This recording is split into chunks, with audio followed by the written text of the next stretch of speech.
Salut, c'est Théo de Nouvelle Classe. Aujourd'hui, on fait une vidéo sur les titrages colorimétriques. Dans cette vidéo, je t'explique la théorie, c'est-à-dire les notions de cours. Et dans la vidéo, dans mon parcours physique-chimie sur novelleclasse.com, on fait un exercice corrigé type bac sur ce chapitre. On est parti pour le cours, let's go! Dans ce chapitre, on va étudier les titrages colorimétriques.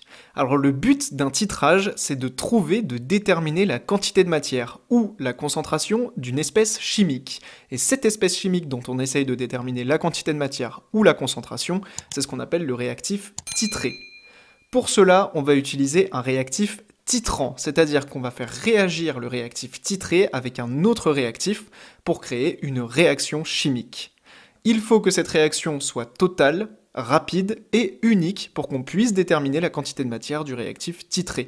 En effet, si les réactions chimiques entre le réactif titré et le réactif titrant est trop longue, eh bien évidemment, on va mettre trop de temps et on ne pourra pas déterminer la quantité de matière de notre espèce chimique. Concrètement, ce qu'on va faire, et c'est ce que tu feras en TP, on va utiliser une burette graduée dans laquelle on va mettre le réactif titrant et un Erlenmeyer ou un Becher dans lequel on va mettre le réactif titré. On va mélanger le réactif titré au cours du temps et introduire progressivement le réactif titrant jusqu'à atteindre l'équivalence. L'équivalence, c'est lorsque les deux réactifs sont en proportion stoichiométrique et c'est à cet instant précis que l'on peut déduire la quantité de matière et la concentration du réactif titré.